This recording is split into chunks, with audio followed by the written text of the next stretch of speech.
What is it? Still morning here. Good morning, folks. I'm sure it's afternoon in some places throughout the United States or various other places where this is being watched live. If you're watching this after the fact, hi, how's it going? I have no idea when you'd be watching this. Welcome to the party. But yeah, no, it's we're gonna have a good time. It's gonna be a good stream, I hope. Getting our live debate chops back in action, back up to snuff. I didn't even request this. The guy requested to debate me, and I was like, you know what? Cool, let's do that. But I'm sure someone's wondering why what this is all about, right? We already discussed in a live stream what Greg Anderson had to say. So what more is there to talk about? It turns out there's a lot, because that was only one theory, what Greg Anderson was putting on. If you haven't seen that stream, the other day I did a stream about a former Port of Seattle police officer who was like, enforcing these orders is tyrannical. And I was like, in Washington State, not so much, because there's actually statutes that allow it. I hear some Supreme Court rulings that seem to sort of say otherwise, so on and so forth. I felt I did a pretty good job of giving some basic stuff. And if that information had been presented to Greg before he had made his video and then been terminated for insubordination, I think that maybe he would not have made the choice that he did. Unfortunately, sucks to be him. So I made my video. I said, look, what he's saying doesn't appear to be true. And then I saw that Merb, those of you who remember that Merb and I have debated each other, more or less. Merb made a video discussing it, and he didn't go as depth as I did, but he did bring up some very good points. And so I was watching his videos going, oh, that's a very interesting way of thinking about it. Good. I went into his comment section, and there was this one guy called Popcorn 1967. And he says, Merb, you have often stated tyranny should never be accepted under any catastrophic event or reason like vaccines. You are backpedaling under this overinflated flu bug and so on and so forth. He said a bunch of other things. It's a whole paragraph of comment. And I'm like, you know what? I don't think Merb was wrong here. And I'm gonna say something. And I say, I found Jacobson versus Massachusetts to be a good reference for how the courts might rule on the constitutionality of the stay-at-home statute. I recommend reviewing it. Just a simple, hey, might as well do a little research. I don't remember Merb bringing this up. But I did read a lot of articles in which legal experts, to include the dean of UC Berkeley's law school, referenced it and said that it was relevant. So I was like, well, yeah, take it, read it, have a good time. I thought it was a very fascinating case. And Popcorn said some weird things. He says, I get that, and many channels are talking about it, but a countrywide lockdown goes to the Supreme Court of the land, which it has before. And the Supreme Court's like, yeah, cool, we support it. And then he goes, other than a civil war, can anything be measured at this level since the Constitution was signed? Well, there was the outbreak of Spanish flu in 1918, which also had stay-at-home orders.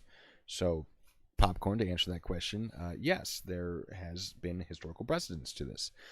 And then he goes, you've been silent on this subject. Cat got your tongue. Don't worry, dude. And then bunch of other comments. Which ones are relevant? There are a lot of them. He starts saying, like, oh, you've been saying that you've been talking about this for the last 2 months, which I never actually said. And I'm like, point that out. And he goes, subject change, right? I don't know. I didn't. He's like, who is Jeremy DeWitt? Good question, man. Watch the videos. I've covered him enough. You should know. Let me see. Oh, he says that. Where was the one about? I'm sorry. I know you guys can't see what I'm looking at.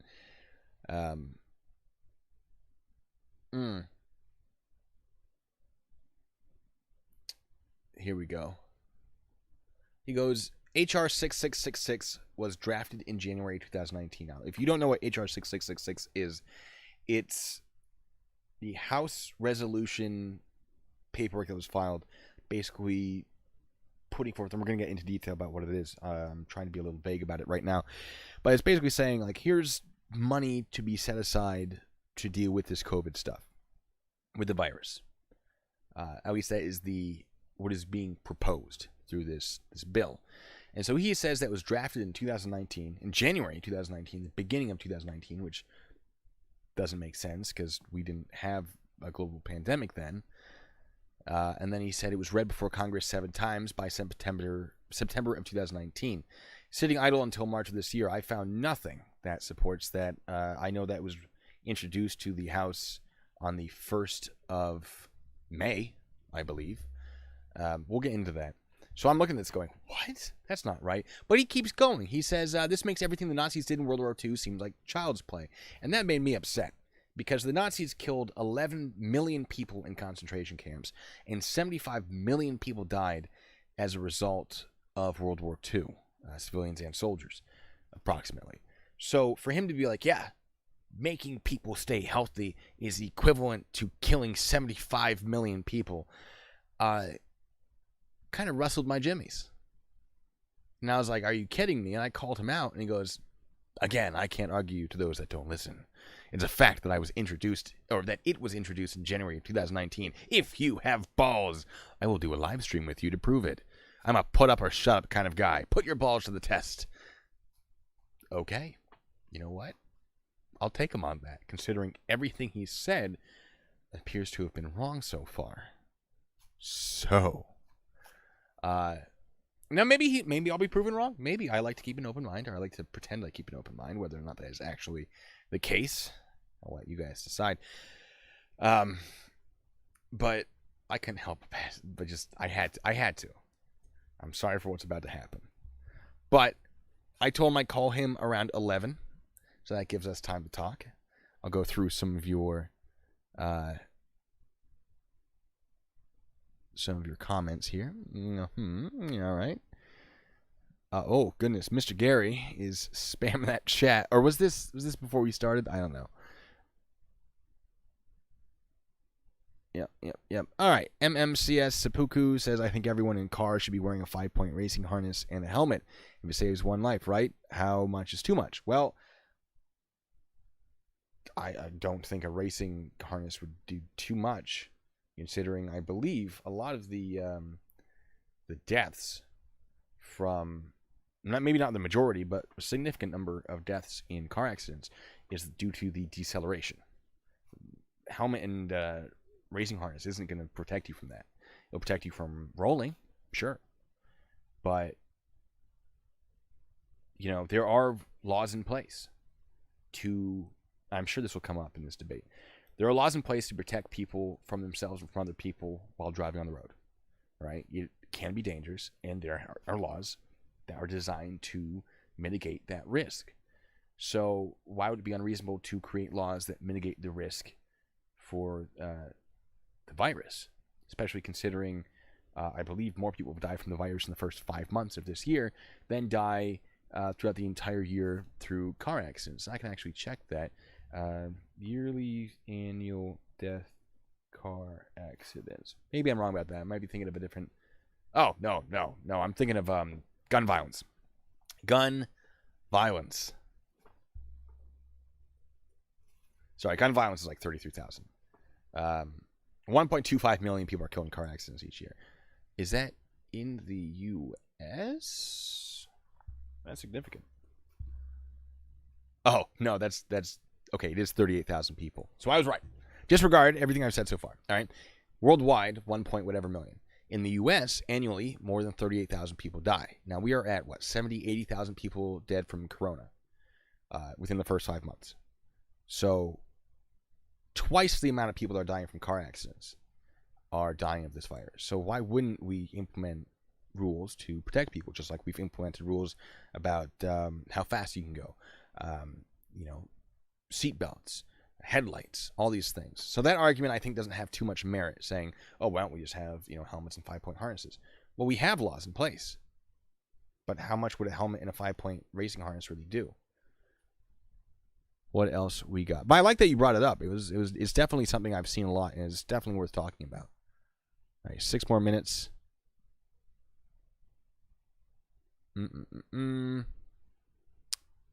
How's it going, everyone? A lot of hellos in there. Who is he debating? John Doe debating a guy who goes by the name of Popcorn 1967. Don't know his name, or even if it's a guy. Not a clue. We've done very little preparation for this. They just went, hey, I want to debate you. I went, haha, okay, let's do this. Reading through your comments. Is this a continuation of the Merb debate? It's a continuation of a discussion that was on Merb's channel, but it is not the discussion that I was having with Merb. For those of you who are wondering, Merb and I kind of went at it a little bit because he's like, Jacobson versus Massachusetts has no relevance. I was like, except that, all these people say it does. And many of them are legal experts. One of them, as I said before, is the Dean of Law at the UC Berkeley School of Law. Like, he's the dean of that program. You'd think he'd know what he was talking about. Another one had 6 years experience as an attorney. Merb only has 1. And so Merb was like, no, those are opinion pieces. Yes, Merb, but what you're saying on your YouTube channel is also an opinion. Your video is an opinion piece. However, the opinions being stated in these articles are by people with a lot more experience than you. And so I thought they were relevant. I'm not saying that he was wrong about his original points, but for him to say that this case is not relevant to the situation that was being discussed with Greg Anderson seems provably false, based simply on the fact that all these other legal experts are like, yep, we can look at that and say, Supreme Court's probably going to rule this way. I'm just saying. So I think Merb looked a little foolish on that one.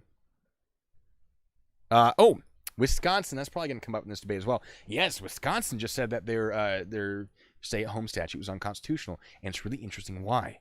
That stay-at-home statute was not issued by the governor. It was issued by a non-elected government official who did not technically have the authority to issue those stay-at-home orders.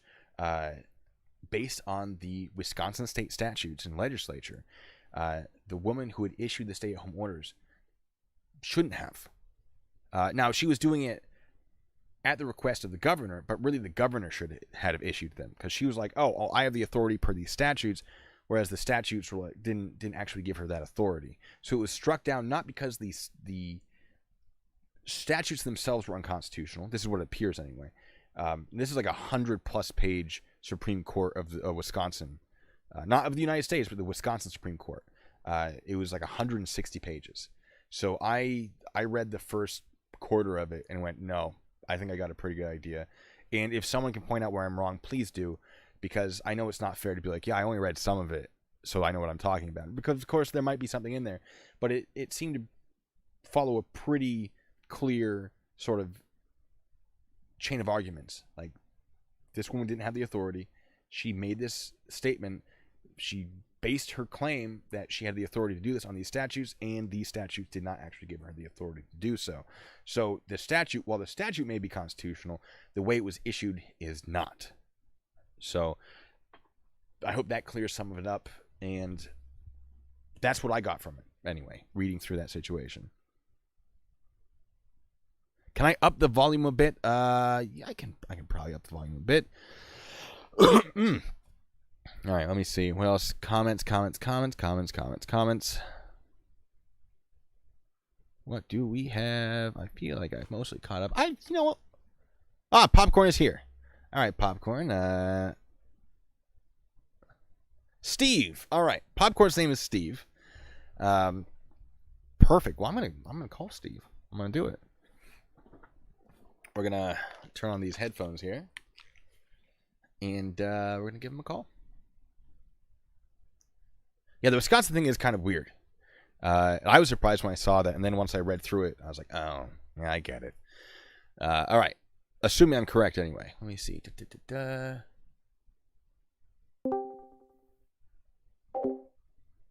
on to that. Got to get the right tabs open, all that good stuff. All right.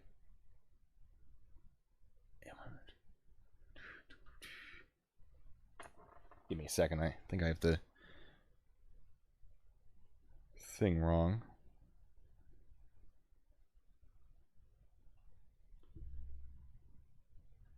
Got to get the right phone number in there, huh?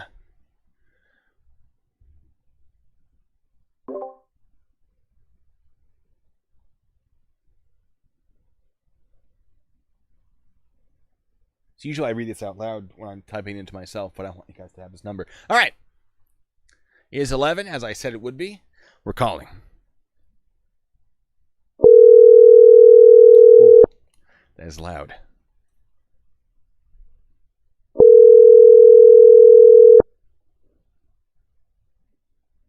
Hello? Hello, this is Blue. Hey, what up, BB? Just hanging out, having a good time. Yeah, I'm watching your stream right now. Excellent. I got my Gmail up if you're going to send me the link for us to connect. I don't actually have a video connection thing that I have set up. I usually just do it through audio. Although I really should do video thing. Oh, if you just want to do an audio through the phone like this, I'm fine too. All right, that works for me. In the future, maybe I'll set something up like that. Okay.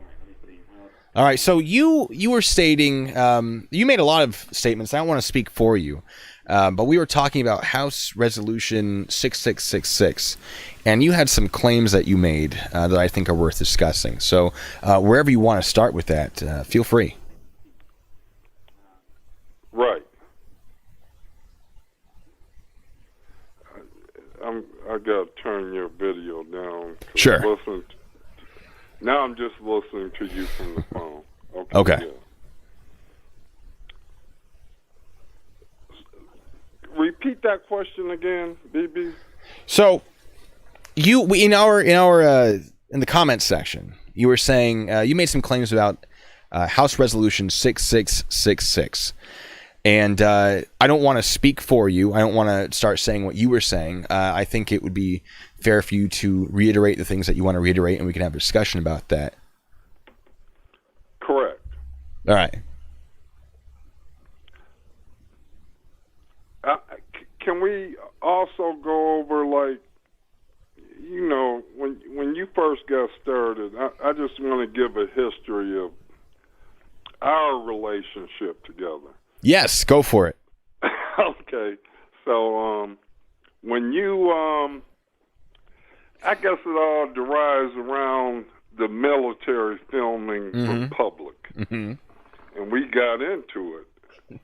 We did. And I was taking Merb's stance, yes. I was supporting, but just, you can't from a public sidewalk. And I think my main argument to you was at Area 51, they have always allowed the public, and this is way out in the desert. Ain't no sidewalks out there. Ain't no city. It's way out in the desert. They let the public, because it became a tourist attraction, they let the public come right up to the fence and, film at the main gate. And they have every right to arrest tourists, run them off, whatever. And your defense behind that, because Area 51 is Area 51, well, they don't do the top secret stuff there like they used to. Sure. Because I was telling you that the top secret stuff is 20 miles behind the front gate. So they don't give a F about the people coming to the front gate. They let every mama, papa, family come there and take photos of the front gate. And your thing was, well, the top secret stuff ain't done there today like it was done in the past. And I'm like, there is top secret stuff done there, or the base will be closed down. And they let people come to the gate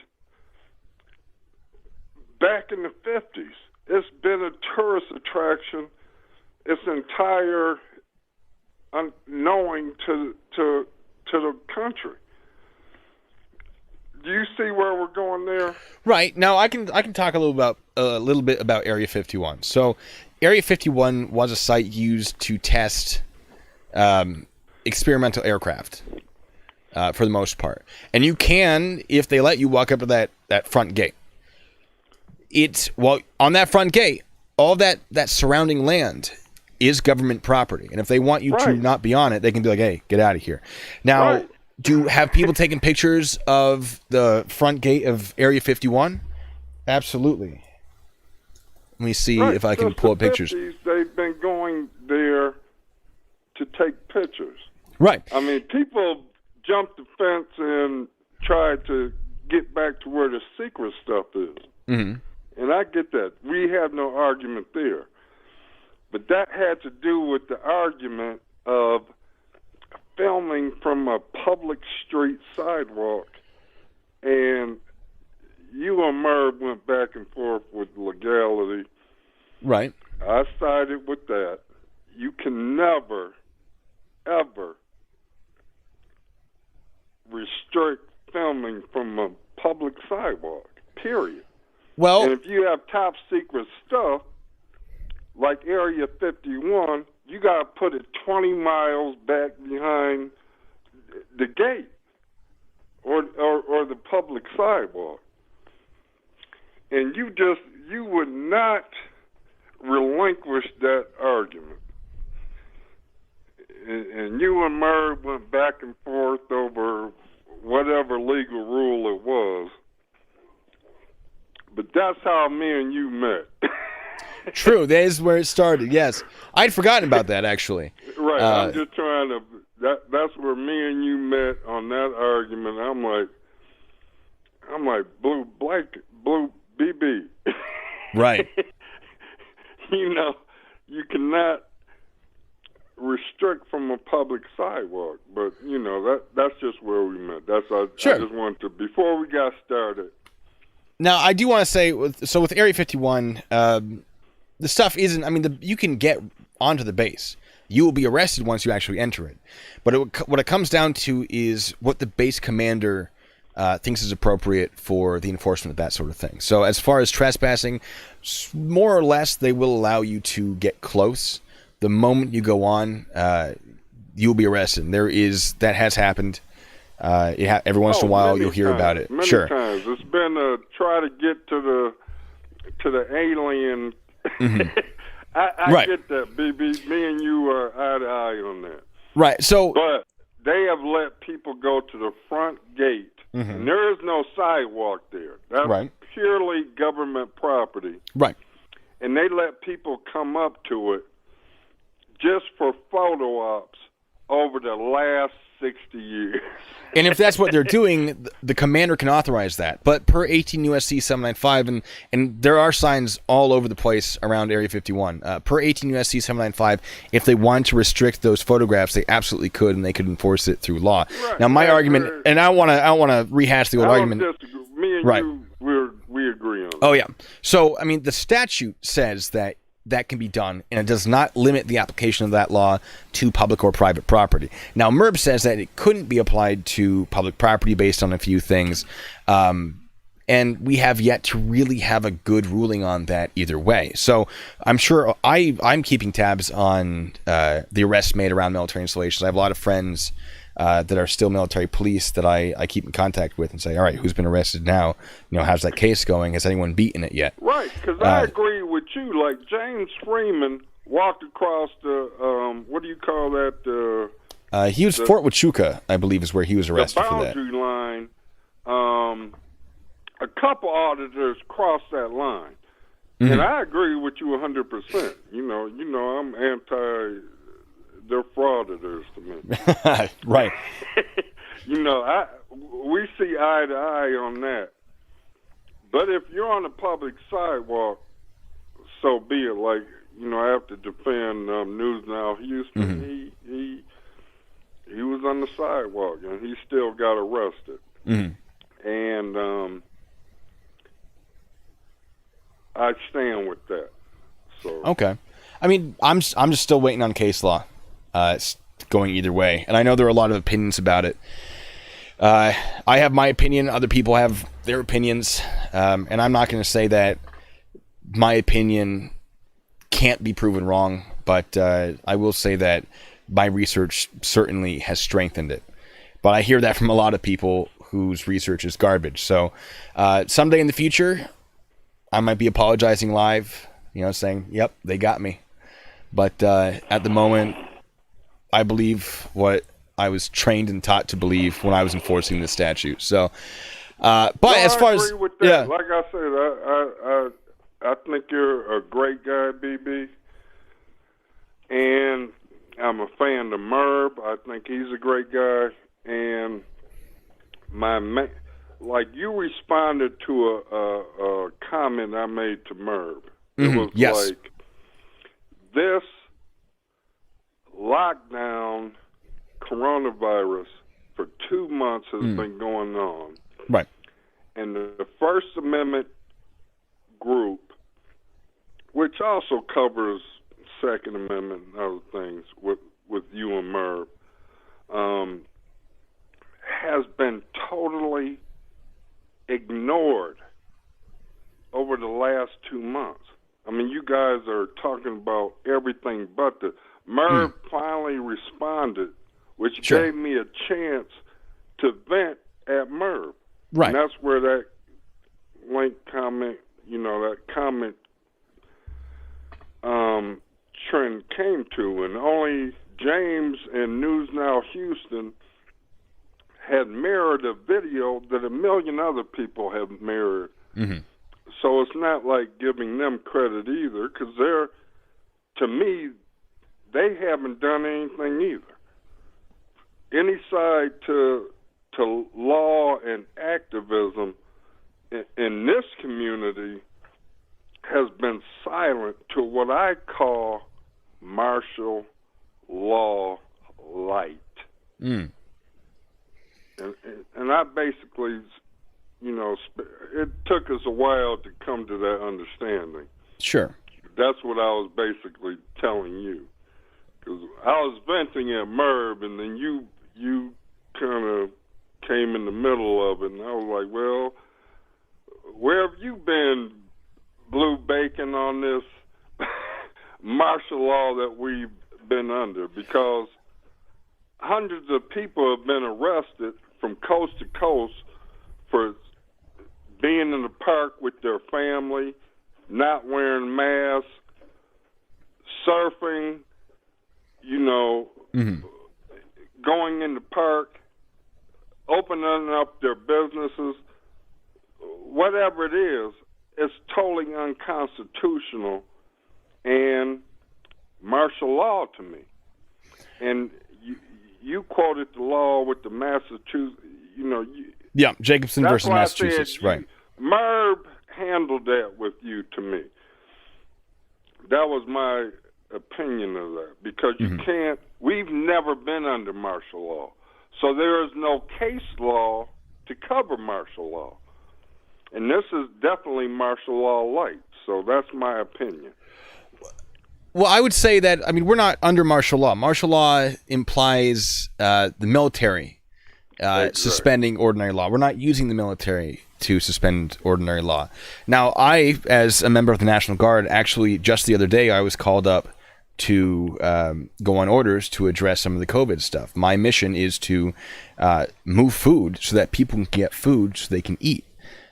My understanding, and I can't really speak too much about it because I don't know what is public knowledge, other than the fact that this is happening, is what I will be doing is just feeding people as a member of the Washington State National Guard. And to my knowledge, that's essentially the extent of what the military has been used for right now, is helping people get tested, helping people get fed, and I believe helping to track how the virus is spreading.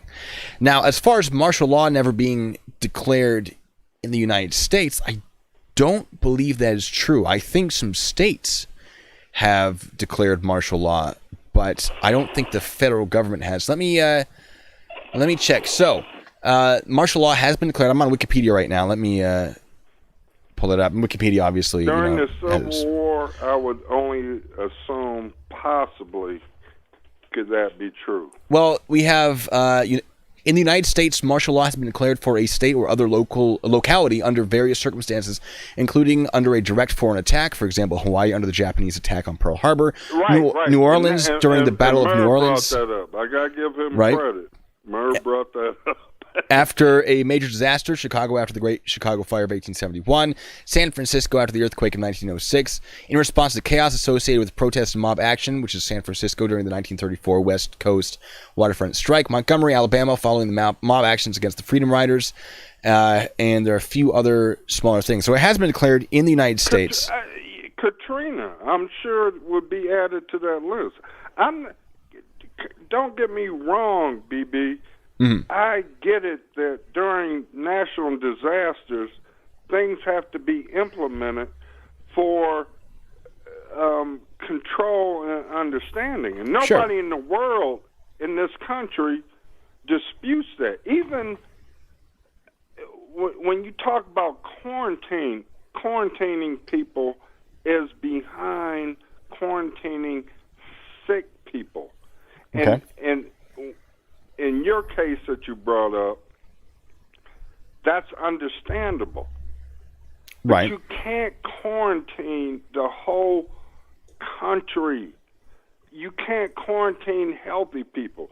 That changes the definition into martial law. And nationwide martial law has never been implemented. Never. Been implemented. It's to go to case law. It's not martial law because the military is not involved in actually shutting down, the due process of law. Now, I would be under the impression that it is reasonable to put everyone sort of in stay-at-home orders or under stay-at-home orders because the virus can be spread asymptomatically, which means that even if you appear to be completely healthy, you're still contagious. One of the dangerous things about this virus, this is where me and Merv agree, BB. You have to prove that. There's too many doctors coming forward to disprove it. That has to go to an argument before the Supreme Court. There's too many doctors saying that lockdown orders and locking people up and putting on masks, making you breathe in your own CO2 and your own bioorganisms is dangerous to you. And you can't arbitrarily, with no debate, no argument before science, come to this conclusion as politicians. And that's what's driving me mad, BB, because you're buying into that. Because that's why I thought we were going to do the normal, you link me into your system, because I was all prepared to share this information to you. Sure. I mean, you can... This proves what you're saying. It doesn't make common sense logic to the people.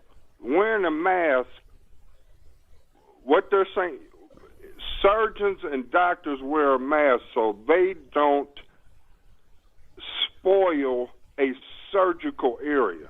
You never see doctors and surgeons wearing a mask, and I've been in the medical community for a long time. You never see doctors and nurses wearing masks just because it's a good thing, because it's not a good thing. That it's harmful for you, and they only wear them in surgical areas where they can't contaminate the patient. Well, that's exactly the thing, is contamination of the patient. That's why they're wearing masks everywhere. Now, I do want to stop you right there, because you're saying that a lot of doctors disagree with the asymptomatic thing. I'm not seeing that. In fact, I have an article from the New England Journal of Medicine, which is, I believe, a very highly read... Before you go on, of course the system is going to defend the system. I'm telling you, are you kidding me, BB? Come on, be serious. Dr. Batar, Dr. Shiva, Dr. You know what? Let's talk about Matherin, Dr. Batar. Huh? I think we should talk about Dr. Batar. The other 12 doctors that have put their lives at matter for the system. You know, let's. I know all of them have been called out, and when the system calls you out, I am one that doesn't believe in the system. First of all, BB, that's where I come from. So we're never going to get beyond that. Like when the system attacks, and this goes back to the vaccines, because me and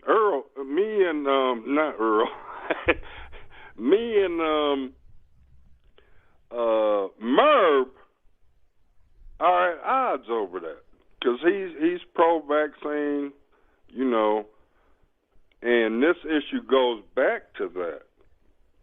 And many of these doctors go back to that. So it's kind of like, you know, everybody on your channel, I bet there's more on my side than yours. I bet there's more on my side than yours or Merv's on the vaccine issue. I look in your chat. I'm watching it now. All right. Now I want to bring up Batar, though. I'm watching your chat right now. Just hold up. Who's pro-vaccine? Who wants to put mercury, grinded up dead babies, aluminum? Come on, people. Come on, people. Say you're pro that. Look at your chat. Don't listen to me. Look at your chat. Who is pro that? Well, we're gonna listen to science. All right. So first, I want to talk about Rashid Batar. No, we're gonna listen to science.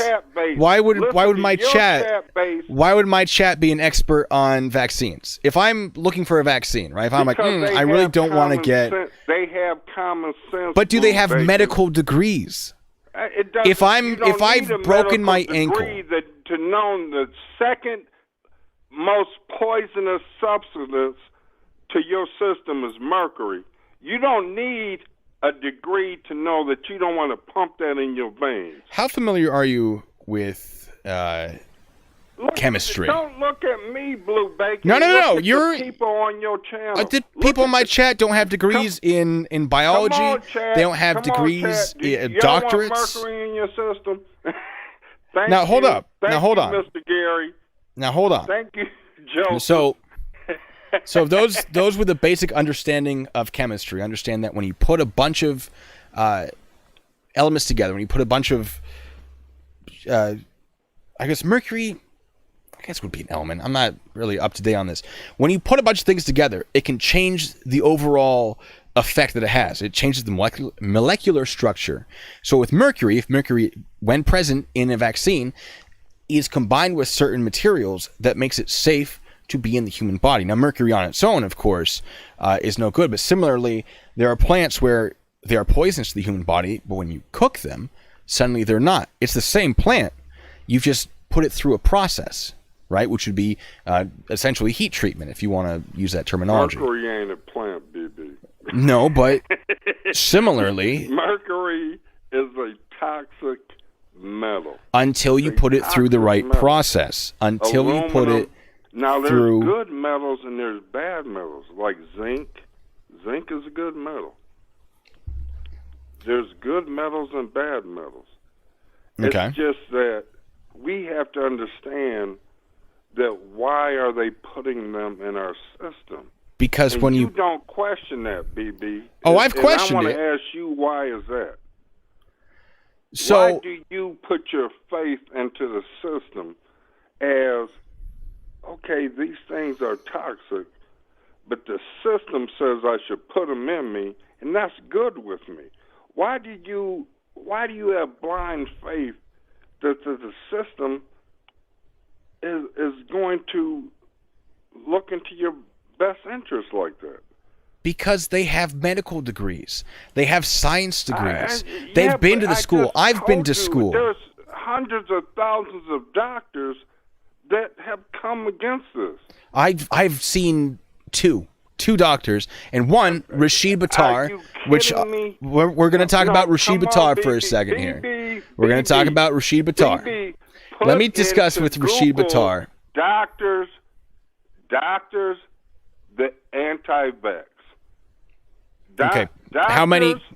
That are anti-vax. And if only two names come up... No, I'm talking about the coronavirus ones that you mentioned. I'll bow down to you right now. How can the head of the CDC come out against it? The head of the... Who's the head? Which head of the CDC? Doctor... I had all this stuff ready to go on. Hold on. I'll give you time. Give me a second, because I go... Because here's an article from the CDC that says if you choose not to vaccinate your child, understand the risks and responsibilities. So that makes me think that the CDC is not on board with this. The vaccine movie of 2017. That doctor. Vaccine movie 2017. Let me see. The main, and Robert De Niro sponsored the whole movie. You talking about Vaxxed, a pseudoscience documentary film? Hold on, let me pull this up here. I believe you're talking about Vaxxed. Yeah, Vaxxed, from cover up to catastrophe, is a 2016 American pseudoscience documentary film alleging a cover up by the Centers for Disease Control and Prevention for a purported link between the MMR vaccine and autism. It was a huge court case, BB. They said, look, this is what the court case said. He can't go online or to the people and tell them vaccines are poisonous, and they can't fire him. That's the ruling of the court case. Because you and Merv are good at pulling up court cases. Oh, yeah, we love pulling up court cases. That's what that court case ruling was. If you have the court case... Now, let me... There was a huge court case over there. Well, I'm going to need the name of the court case to... So, critics derided Vaxxed. Court case. I'll look it up. Give me just 1 second. I just want to say that according to Wikipedia... He ran the CDC. Well, give me 1 second. It says... Critics derided Vax as an anti-vaccine propaganda film, and we have Cohn Eric, Sinisette, Ingeborg, Gorski David. The film was directed by discredited anti-vaccine activist Andrew Wakefield, who was struck off the medical register in the United Kingdom in 2010 due to ethical the director due to ethical violations related to his fraudulent research into the role of vaccines in autism. So the director, we already know, is discredited and not to be trusted. All right. So you said BB, CDC. Right, BB. You're a young man to me. Sure. I'm 55 years old.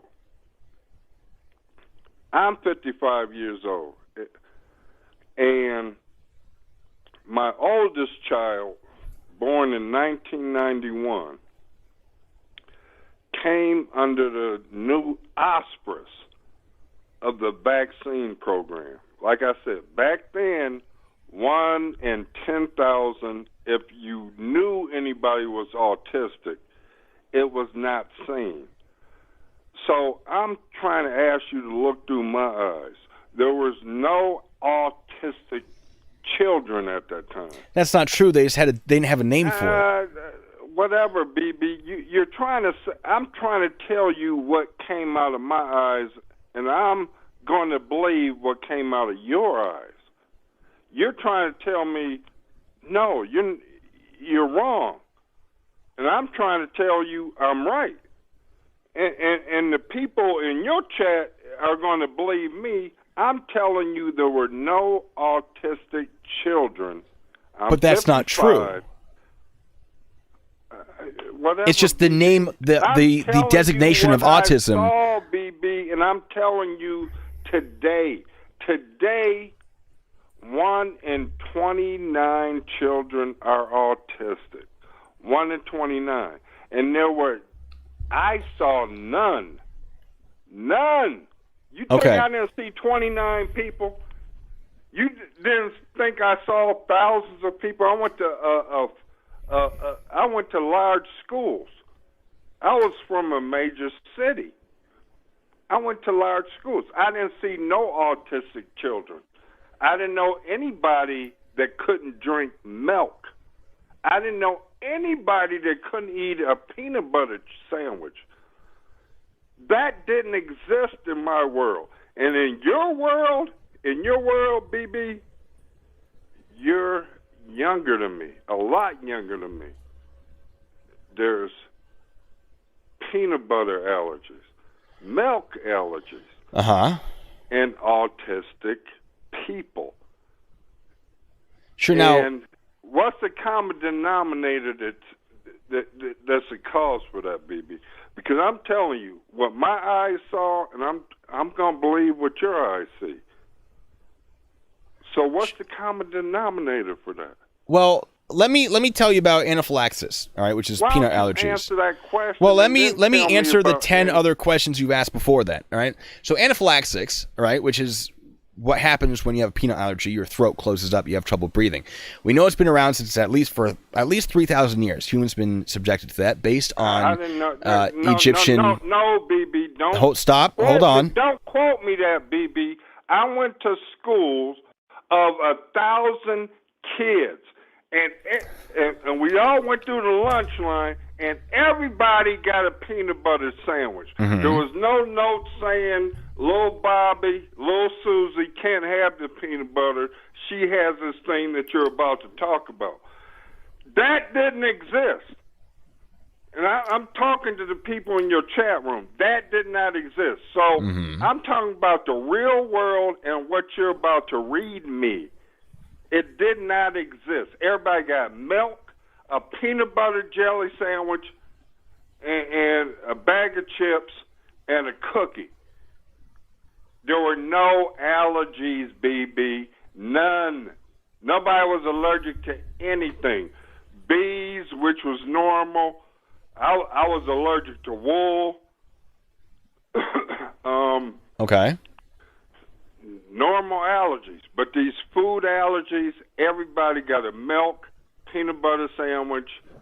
There was no the study you're about to read me. Because that doesn't equate to my reality. And that's what I'm trying to express to the people listening to you. Uh-huh. My reality in the 70s did not reflect that. And I went to a big school. Can you imagine like an auditorium of 400 to 500 people eating lunch at the same time? Everybody having a milk. Everybody having a peanut butter sandwich. And nobody was retarded with autism. Okay. That's my reality. All right. Well, your reality doesn't different. match the reality of reality. All right. Let me tell you about an article from the U.S. National Library of Medicine, the National Institutes of Health, and it's about the allergy epidemics from 1870 to 2010. Now, it does say that peanut allergies have been on the rise since 1990. But it also addresses why that might be. And it states, and I quote, in the case of allergic disease, changes in our environment, diet, water quality, and personal behavior over the last 150 years have played a dominant role in the specificity of these diseases, as well as in the prevalence and severity. So there are reasons why that might be the case. Now, as far as autism goes, autism is not new. The term was first coined in 1944. Prior to that, people with autism were just put in a home for the insane. They were put in an asylum. That's what the autistic people were. They weren't treated. There was no treatment because there was no medical diagnosis of it. That's when that person's insane, put them in a home. That was autism before 1944 and even afterwards. But as the medical community started saying, oh, this is something that we can actually address, there's the case. So maybe you didn't see that, but this is just something that we now know is a thing. Before we knew about germs, hold on, let me finish. I'm letting you finish. You're interrupting me. No. You're not letting me finish. I came from a community of hundreds. We were more in touch back in my day than in your day. I knew my entire community. No kids were carted off to insane institutions. Okay, how many adults were? I came from a major city, BB, Mm-hmm. and from a major community. How many of those were taught from home? Upper middle class community, and nobody got carted off to insane asylums as a little baby. Okay, because so they were a retarded baby. well, what baby are you going to exist. diagnose with retardation? Right? You're not. You're going to look at a baby and go, "That baby's just goo goo gaga." Okay, I used the bad word. Sure. Baby, Now the instead of children that autism. had these issues, they weren't seen in public. They were homeschooled. The family's like, we can't. No, BB. No, like I said, that's you. Speak for yourself. I wasn't knew my homeschooled. whole community. I knew neighbors a mile right, a mile left, Okay. a mile behind me, and a mile the other direction. Sure.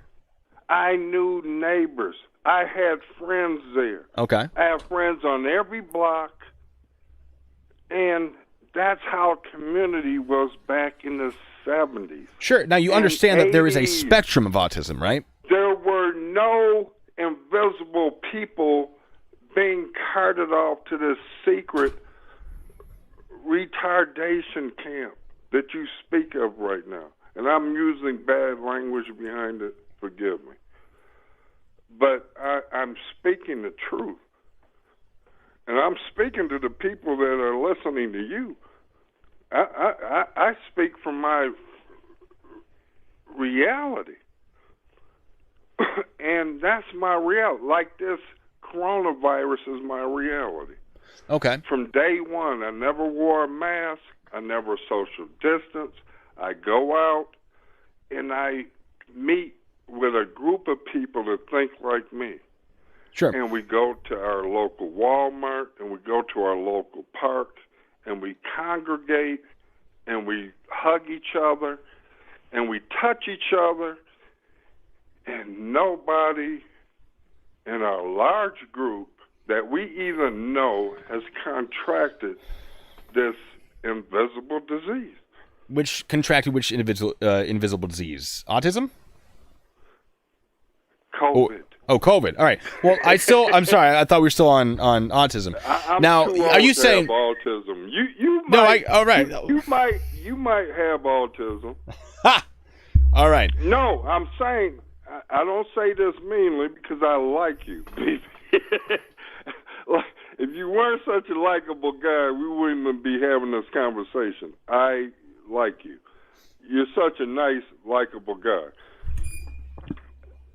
I only assume that no, you would have to have been born before 1990. Am I correct with that? I'm going to let you guess on that because I try to be a little vague about. It's questionable because, like I said, you're my son's age, give or take a couple of years. Mm-hmm. But if you were born after 1991, Mm-hmm. you have a great deal of brain damage due to your vaccination process. Yes, That's likely, fact. I'm sure. That's facts. Now, did you hang out when you were a kid? Did you hang out with everybody, or were there people that you're like, nah, that guy's a nerd. Ooh, gross. Who would want to interact with this dude? I hung up with everybody. Every single person in your big community. There wasn't a single person that you ever picked on. There wasn't a single person that you avoided because they had interests that were different than yours. I was kind of the leader, so I kind of accepted everybody. Okay. I was the leader of my community. Well, that makes you nicer than most. Very huge community.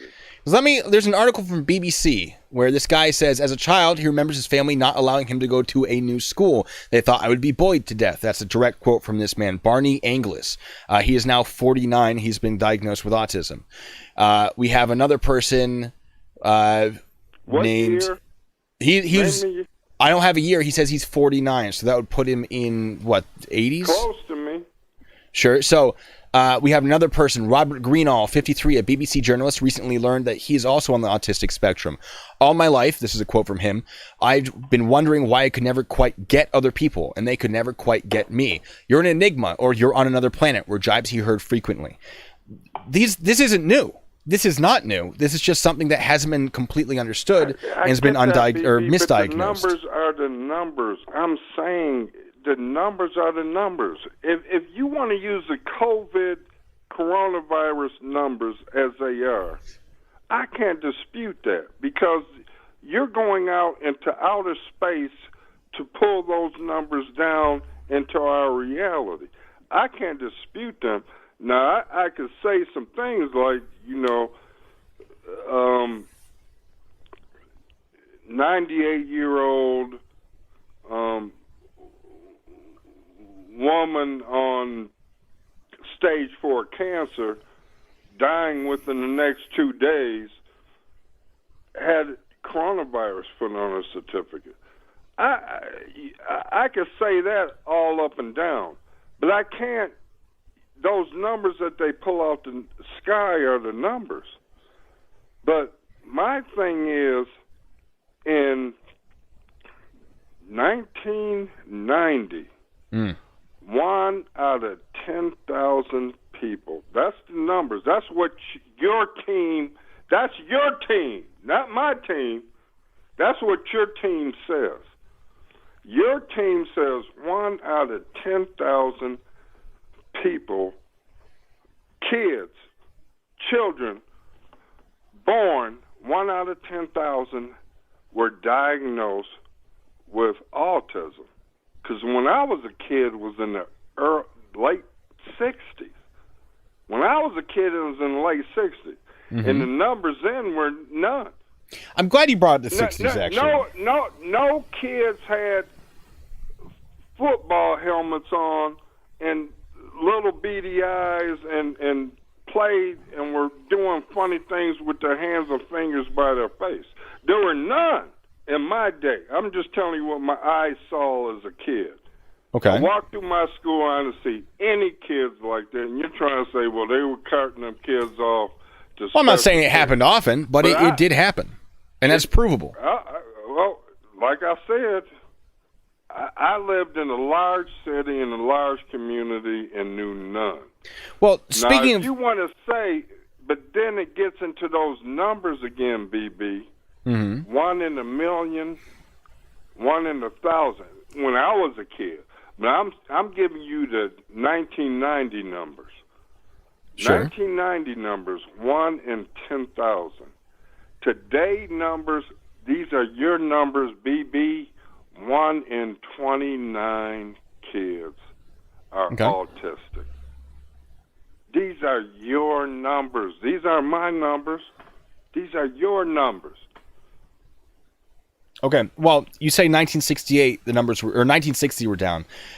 So I have an article from the Interactive Autism Network, which studies autism, and it has a woman named Jennifer Scriven, who is described as that kid growing up. The butt of jokes, the girl who's tripped in the hallway, bullied on the playground, and on a good day, merely shunned. When she complained, teachers suggested that she was partly to blame. She was a weird kid. She was diagnosed with autism much later in her life, but when she was born in 1968, autism was a diagnosis reserved for children with severe developmental delays, right? So the reason the numbers are increasing isn't because there's more autism, is because how people are being diagnosed is differently. In the 60s, it was just people who were very, very obviously messed up. Now it's a whole spectrum. And I can say this to you as someone who's actually looked into this, because I have a friend who is autistic. That's what I'm trying to tell you. Tell your life. I'm telling you, I went to a large school in a large city. And I'm using articles and citing sources with their fingers by their face. I don't believe that for a second. Kids do. You know what the autistic. I'm not incredibly familiar with how they act. Okay.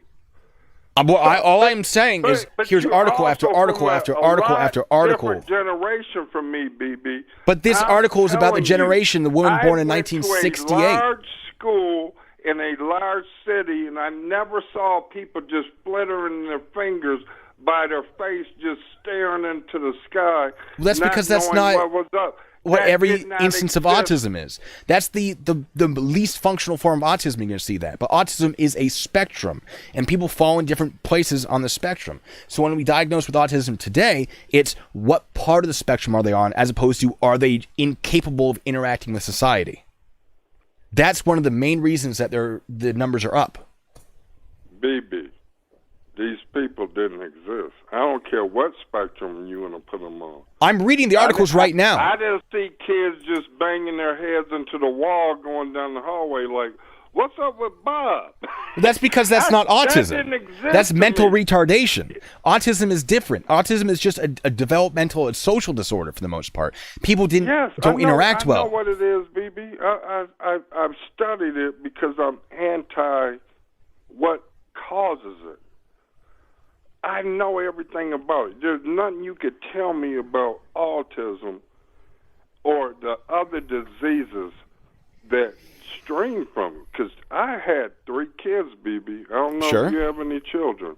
Mhm. I have 3 kids. 2 had illnesses from the vaccines that they got. And I didn't know this when I was a father. So I this is very dear to me. I didn't know this as a father. There was nobody around during this time. Like I said, after the 90s, it became a serious issue. The mandatory, where they gave you the vaccines at birth. You know, like, you could dispute Batara all you want to, but kids not having an immune system until they're 1 is factual. And I didn't know that. And I had 2 out of 3 kids that had provable issues caused by the vaccines. And there's nothing I could do about it now. There's nothing I could do about it now. I got to live with this. It's this weight is on my soul. And that's why I live with it today. So, to each his own. Sure. You know, if one wants to vaccinate their children and take those risks and whatever, I'm telling you, I'm a God-fearing man. And God is going to, I just believe, we're born to deal with these things in our lives through God ourselves. And He's going to set the way. And if we go by way of science and putting mercury and nickel and aluminum and grinded up dead babies in our system, I just believe that's evil. I mean, if you read old Macbeth poetry, you know, eye of a bat, you know, a newt, and these things were made to say, oh, that's who would put the eye of a bat and a newt and a toad's head and grind it up and call it medicine. That seems evil. And today's medicine is just as evil.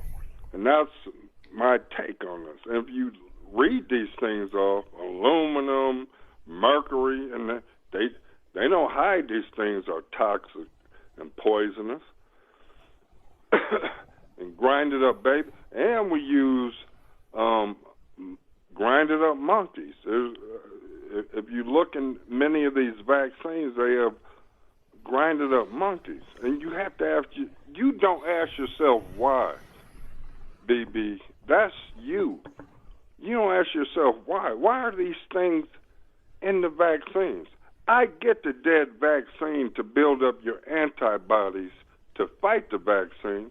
That's what Dr. Batara says. I'm not anti-vaccine. If you put the dead virus in the vaccine, and just that, maybe with some solution and water and whatnot, and just shoot it in you, and then your body builds up antibodies to that, I'm all for that. Thumbs up.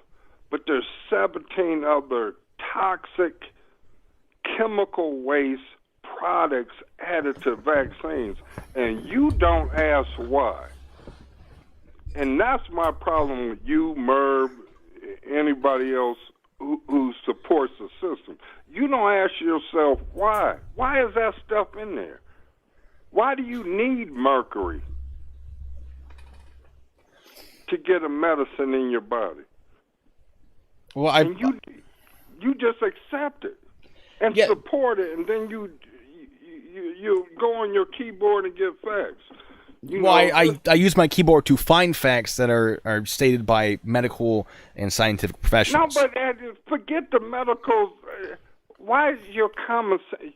They tell you mercury is the second most toxic thing on this planet that will kill you. Why don't you? Why doesn't BB go, why is mercury in a medicine? How can a toxin cure somebody? Not that Dr. Smith such says it so. Why don't you go, why is that? Why don't you look into that, BB? That's my question to you. Why don't you look into that? Well, first, you're saying that's the second most poisonous thing. It actually appears to be the fifth. I mean, that's semantics, though. That's semantics. Right. As I've already explained, though, the way that the mercury is used, it undergoes a chemical change through how it is prepared. I'm no scientist. I don't know how it works exactly. Thermamidol, whatever. Right, and the way that it is mixed with other chemicals makes it safe for human injection, consumption, whatever. Right? That is why it is used, because it is safe for the human body in the way that it is used. Similarly, the example I gave before was there are poisonous plants when if you cook them, they become non-poisonous. Once you use a method to prepare them properly, they become non-toxic to the human body. These chemicals are the same way. Now, before we go back into that, there are two things I want to address. One, the use of fetal tissue in vaccine development. You're saying that they're grinding up babies. They're not grinding up babies. Laboratory-grown cells are used to research, develop, and produce vaccines. Of fetal tissue is used before you go there. Grown in a laboratory. And who did you research? Where's the source? Don't tell me. No. Tell me the source. Don't tell me they're taking an aborted baby and putting a needle in it and sucking out half a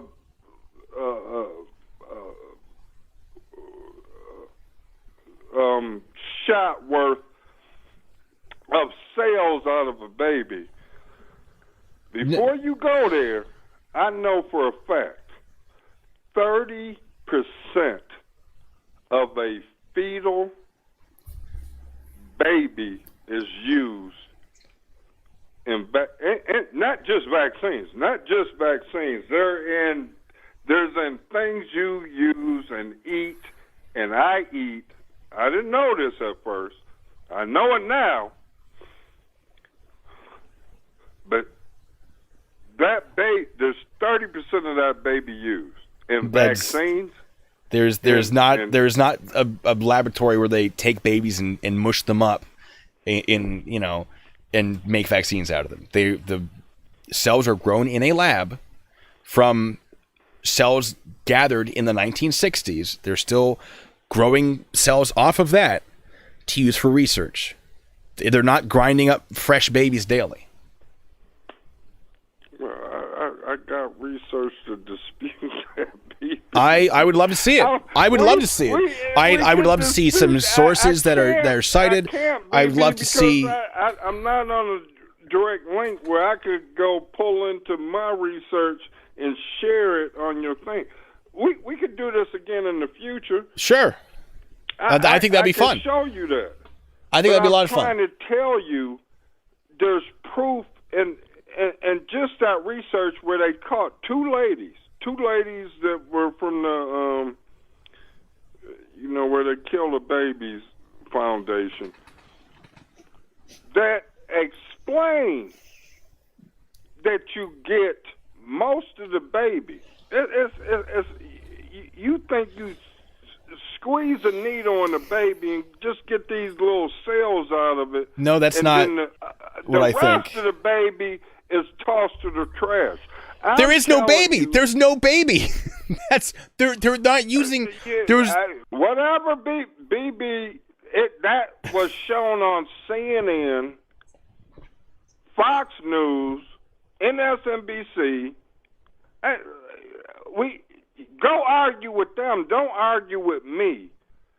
Two ladies from the the foundation that kills kids. I do not know the foundation that kills people. Selling, like I said, it's like, I don't know if you know how sales works. Like if you sell a cow, you sell the cow. Okay.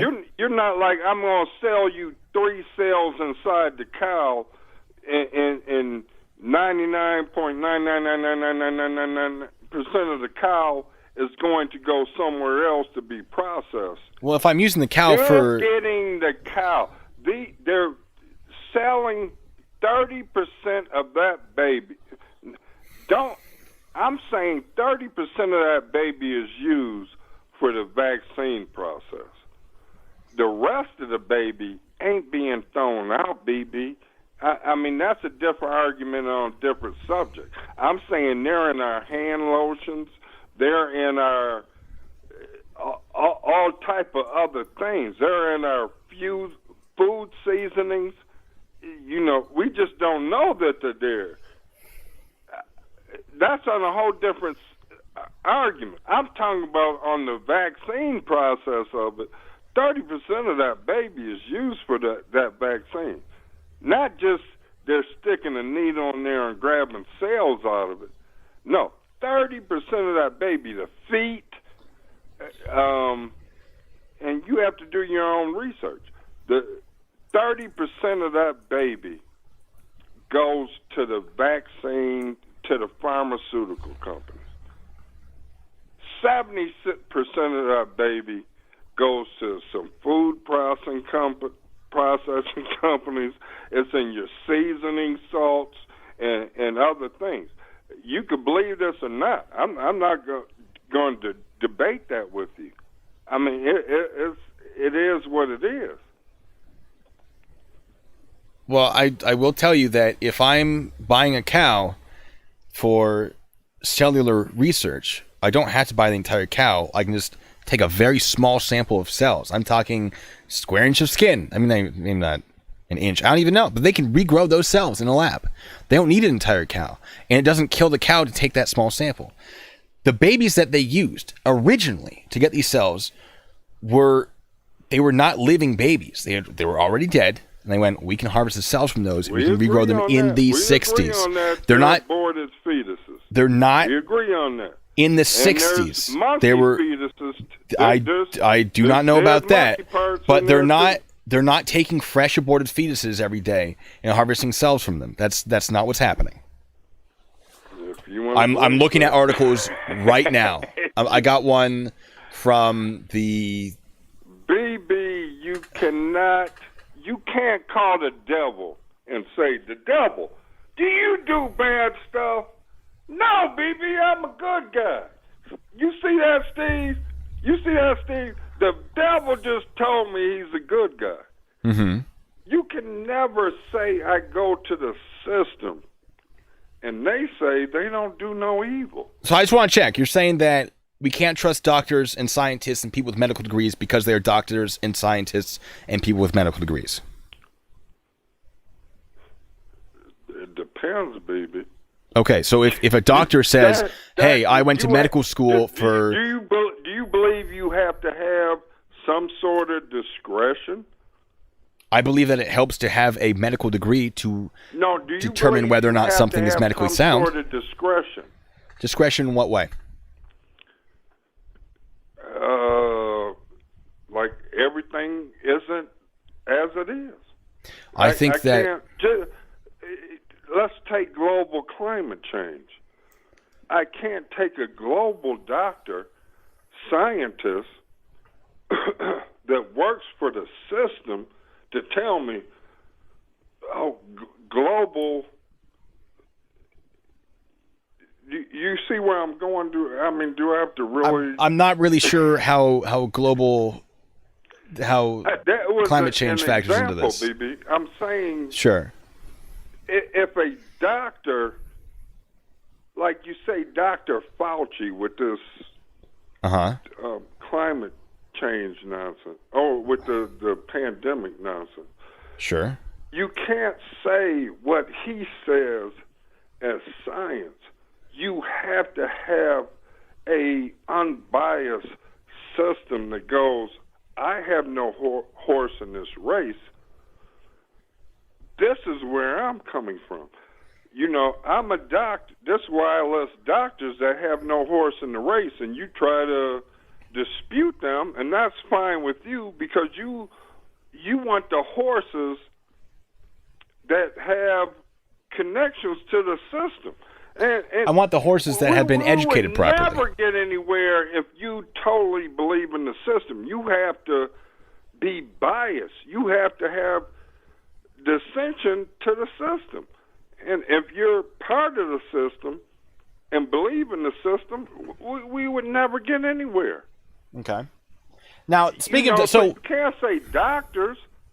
The doctors of the system. Dr. Fauci is a government employee. He's going to say what the government wants him to say. But he's not saying what the government wants him to say. President Trump is very upset with him because Dr. Fauci is saying things that President Trump doesn't like. That's not true. That's very true. That's not true. Trump does everything and acts the opposite. I want to drain the Trump. I want to drain the swamp, and he fills the swamp. I mean, the stupid suckers that still follow him, I can't speak on that. He went and called COVID a hoax. It's not true. It's not true. You cannot have a lockdown without a White House order. And it's in the system. It's a White House order that the lockdown stems from. The states are implementing it through the governors, but it's a White House order through Trump. I can't make the stupid people understand that. Trump says one thing and does the next. It's his actions. He didn't build a wall. I'm going to build a wall. I don't build a wall. Trump is he's part of the system, BB. This is my whole thing with everything. He's part of it. He's doing nothing. He says enough stuff to fool the idiots that believe in him, but he does nothing. This entire unconstitutional lockdown comes from the head of his pen. And the governors pass that on to the people upon us. But he says the direct opposite. It's a hoax. Ain't nothing this real. Right now, what we started talking about is H.R. 666 comes from him. What comes from H.R. 666? What was that? H.R. 666 comes from him. It comes from whom? Trump. He was just on TV today, saying the army is coming to everybody's house to test them. Like I told you, this is how we got into we got to do a live talk. Oh, it came from Bobby Rush. Look at Trump's talk today. The army is knocking on everybody's door to test them. Yeah, that's not HR 6666. No, I know. Even if that was true. I know that's not HR 6. You're correct, baby. I'm just saying what he said today has to do with HR 666. What he said today, the army is coming to everybody's house to test them. I watched it twice. Okay. Do you have a place where I could find that? 'Cause I'm seeing an army of supporters with step-by-step guides to register votos and get out votes. Trump says the Army's about to test people for 6 All right. Trump says the Army is about to test This is what's people. going crazy over the internet right now. No, I'm not seeing anything that says that. Oh, come on, baby. I have it on my screen right now. If I could find it, I know you could find it. I mean, the first thing I got here is HR 6666 provides testing and tracing funding, makes no mention of vaccines. I'm not connecting Trump to HR 6. I literally wrote. I'm connecting Trump saying today, early morning, like 7, 8 o'clock a.m., whatever time. All right, so Trump says that he would mobilize military to distribute coronavirus vaccine when it's ready. Okay, so to distribute it, not to go door to door necessarily. Whatever, baby. Like I said, you love the government and you love the system. You work for the Army. Yes. Now, I can tell you that I've recently received orders to move food for this whole thing. We're not some nefarious plot to take over citizens. What if I don't want the vaccine? I got 2 guys at my front door with M16s telling me, "Oh, you don't have a choice, Steve." No, this is to give it to people, not to force people. There's nothing here that says that they're going to force you under duress. Say that, BB, because people will go bullshit crazy, batshit crazy. it ain't gonna say that, but for the mere fact that you're gonna see Army trucks going up and down your street, knocking on doors, and saying, "Hey, would you like to be vaccinated against this thing that has killed 80,000 people?" You think that's how it's going to go? Well, yes, I'm in the Army. I know how that works. That's why I love you, dude. That's why I love you. Have you served in the military, Popcorn? No, I didn't. So you don't actually know what we do, right? And how we do it. Yeah, I do. Now, I'm in the military. My brother and my father served. Okay. I mean, I got USA as my insurance. So here's the thing: you understand that soldiers are people. My dad had to be an officer citizens for me to get that insurance back in the day. Now hold on. So I was military police.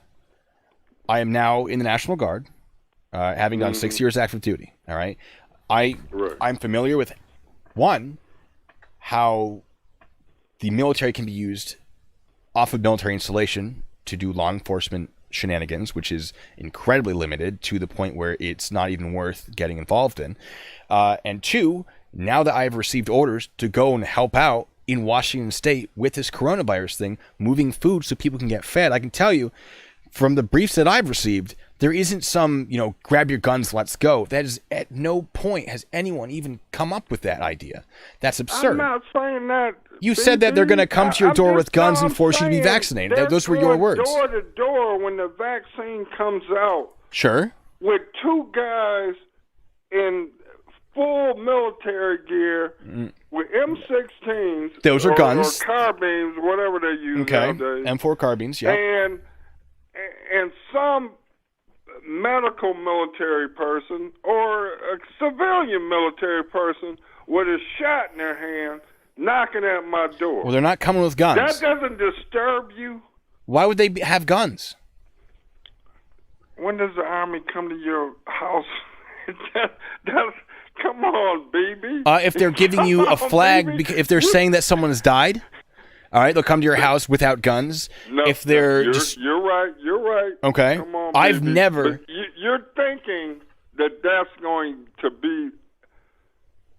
Come on, baby. Come on, baby. What are you trying to make? You're telling me that the Army is going to go door to door with guns. When has the Army ever gone door to door with guns around you? When has that last happened? The Army, not people in military uniforms, but the Army. Never. When has that ever happened? Never. So why would it happen now? Because we're under this martial law. We're not under. We've explained this in the beginning. We're not under martial law. We're not under martial law in any way. Martial law has not been You declared. don't see it. Because it's not happening. Because it isn't happening. If martial law was declared, everyone would be talking about it. And I mean everybody, not just you and whoever you talk to. I'm talking to everyone would have this. No, BB, do a poll right now on your thing, on your site. Who on your, and I don't even have it up right now, so I couldn't even see your results.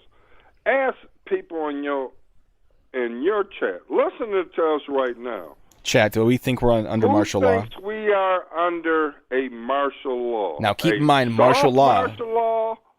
That's not a thing. Martial law. It's just martial law. Martial law is the military is being used to restrict people's rights. The military That's what martial law is. Martial law is the military is used to restrict certain rights in the interest of whatever. Martial law literally means the military is being used to do it. It's the government. Martial law means military. Nope, martial law means military specifically. All right, see, there you go. You're playing word semantics. No, I'm stating the definition. To the people listening to us right now, what their interpretation of martial law... Well, it doesn't matter what the individual interpretation. From Oxford Dictionary, military government involving the suspension of ordinary law. Military. From Oxford Dictionary. This is... what if we didn't have a military and the police... The police are not military. Martial law. The police are not military. Because no, it would have to be through the military. So, you're not listening, BB. If the police put us under... We're under a police state.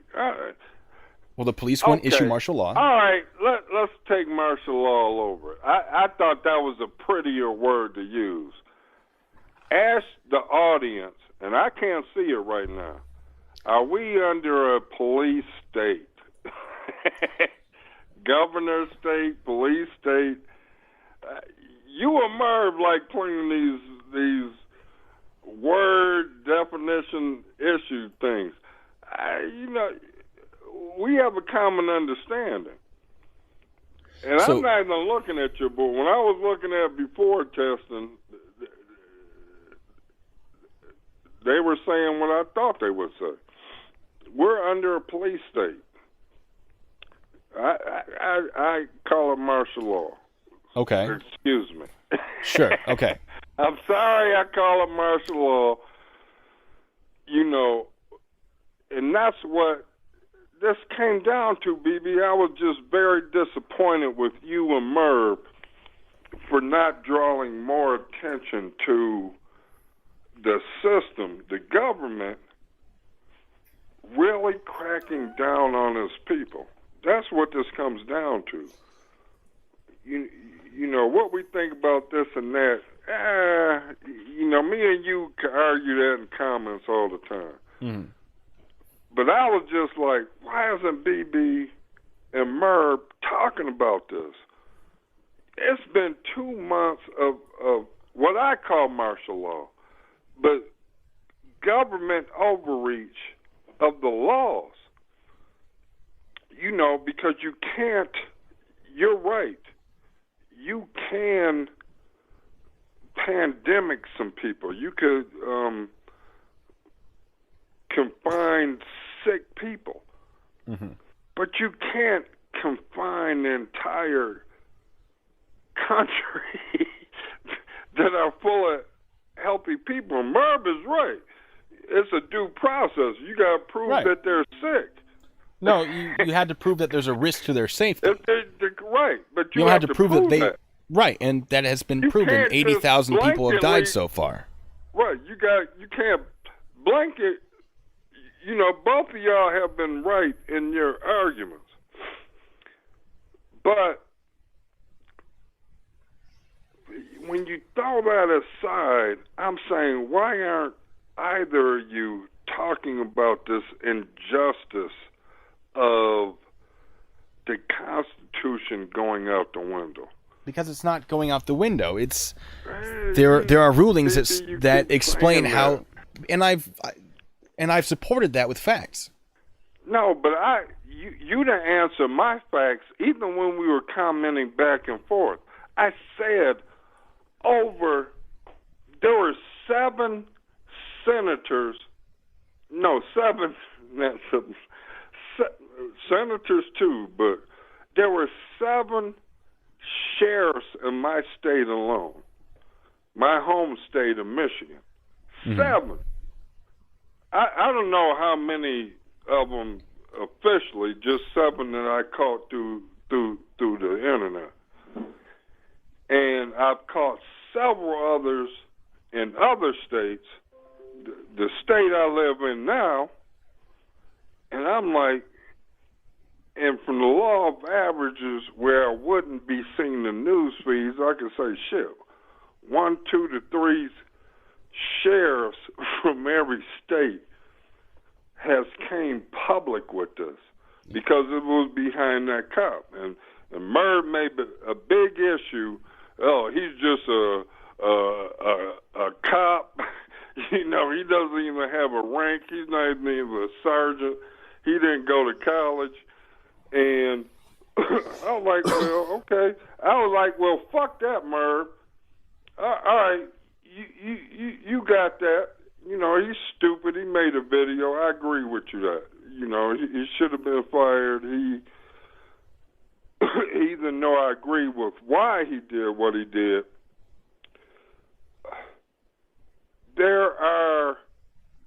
if there's 7 from my home state, at least 2 or more from other states, there has to be at least 300 sheriffs. And I put this to you and you didn't answer. I put this to you, BB. You didn't answer. They said, and you know the sheriff is an elected, the highest cop of the land in the state of his area. They don't have a boss. Governors don't rule over them. And I'll put this to you. You have to admit there's over a couple hundred sheriffs. Because there's 7 in my home state. So I don't know.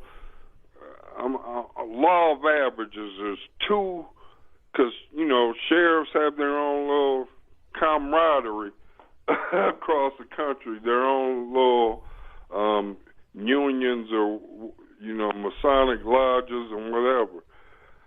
So I'm saying there's 7 from my home state, and that's a 10 million people state, that I know of. There could be 12 or 11. I said, okay, they got a law of averages, at least 2 sheriffs from every state. You know, 7 from my home state, and probably more from others. That's 300 sheriffs, bare minimum. 300 sheriffs, bare minimum. They have put their name to the press, because that's a press conference. When the paper releases, you know, they didn't make a home video like that cop did, but they clearly said the lockdown and the government's what word am I looking? Hitler orders are unconstitutional. And you and Merv won't answer that question. So you'd say Hitler's orders were unconstitutional? No, I'm saying the governors have made themselves Hitler. They're like, you can't go to work, you can't start your business, you can't go out, you can't go to the park. Okay, well, there are Supreme Court cases. No, Wisconsin struck it down before you go where you're about to go. I knew this was going to get there, and I can explain that. Well, we're not going to go there yet. I would like to go there. Because I'm saying whether you go there or not, over several hundred sheriffs. These are sheriffs that don't give a fuck what the state constitutional says, and not one governor has called in the National Guard to go seize that sheriff. Not one. And I said, there's at least 2 in every state, maybe 12, maybe 15. I'm not saying every one of them grabbed their balls and spoke out, but there's a lot of sheriffs that put the middle finger to the governor and said, this is unconstitutional, and I'm not going to abide by it. You know, it wasn't the governor that put out that order, right? Take it to the courts. Huh?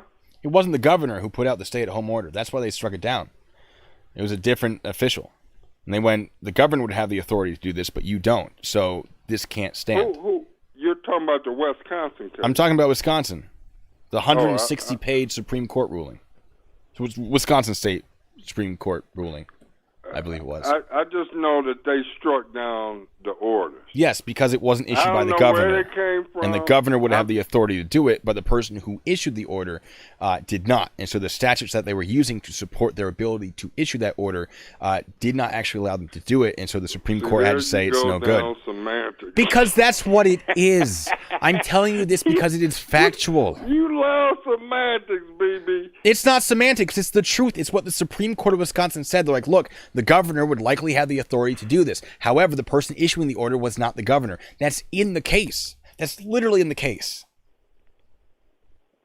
I bring it up because I've read the first quarter of it. 160 pages is a lot. And so if you've read more of it than me. I'm telling you, my home state of Michigan is not going to pass that in the Supreme Court.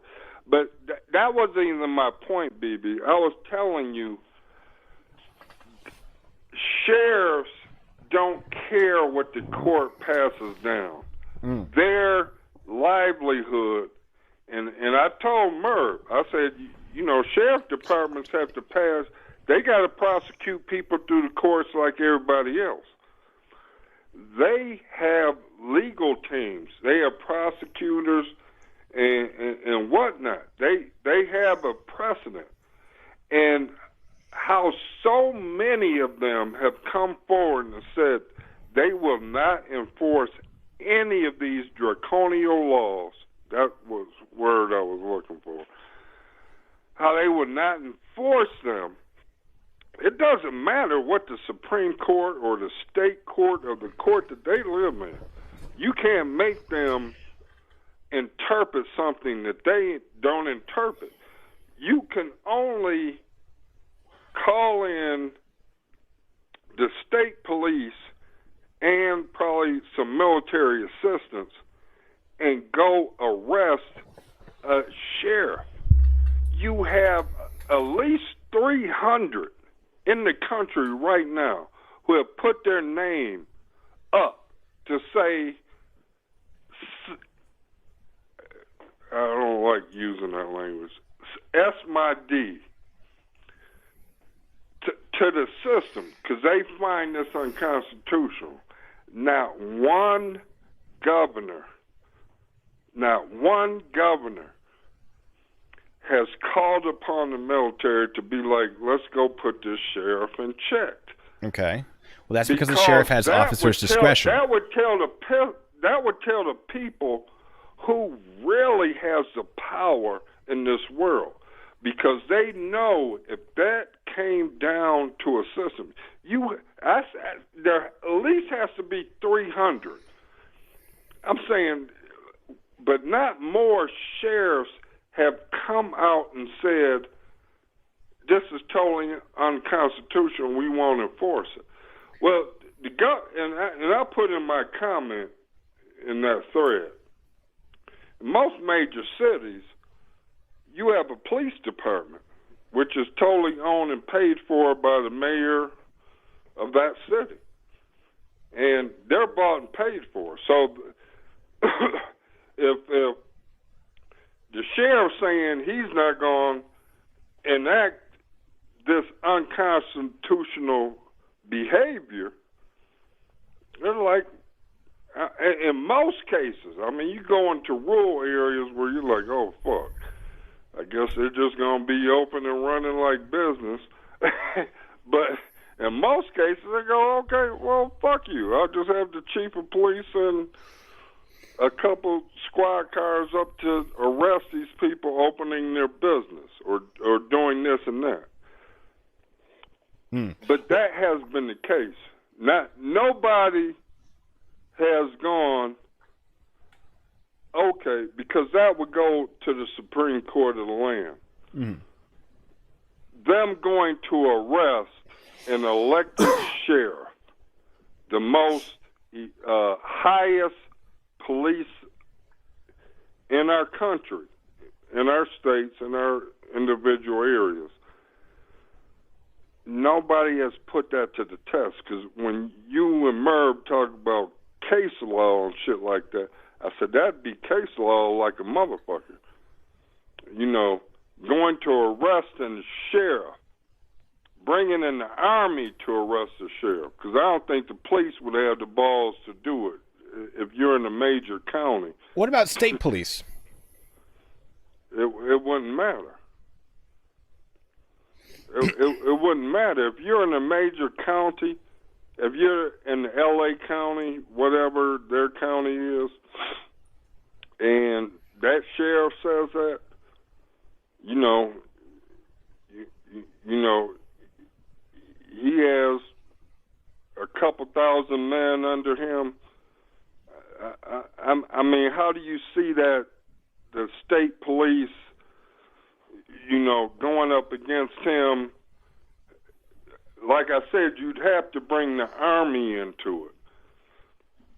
You know, in most cases, in most counties, you know, most counties are huge counties, so there are a lot of people. You'd have to bring a military presence. The local police is not going to counter a major sheriff's department. That's just not going to happen.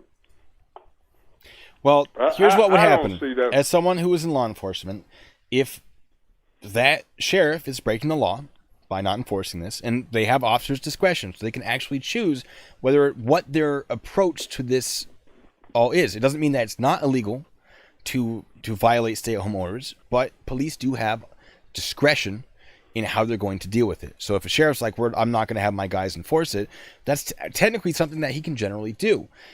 Now, if he's breaking the law by not doing that, what will happen is a warrant will go out for his arrest, and it will be, he will be arrested. People will come to his home or his place of business, they'll put him in handcuffs, and he will have a trial like any normal citizen. That's how it would go down. Would they get the army involved? There would be no reason to get the army involved. You can just send other officers to arrest him. You say that, BB, but if you're over a major sheriff's department and his entire department is going to stand by his word. Yeah, if the entire department agrees with him, but what if they don't? What if they're like, he is breaking the law. We know well enough because we are police officers and we enforce the law and we know how it works. You're saying a hypothetical. I'm responding with a hypothetical. Stand behind their commanders, BB. I'm telling you, like the Hunt for Red October, whatever iconic system you want to use. I'm telling you in reality how life works. You kind of enter into this unreality. I'm saying if I love my sheriff, I'm his sheriff deputy, and you know, if he says something draconian, I'd be like, you're off your rocker. But if he's saying something that's not draconian, and all his people that feel like me are like, you're right, this shit is unconstitutional, then I'm not letting the local police come into my police station and arrest my sheriff.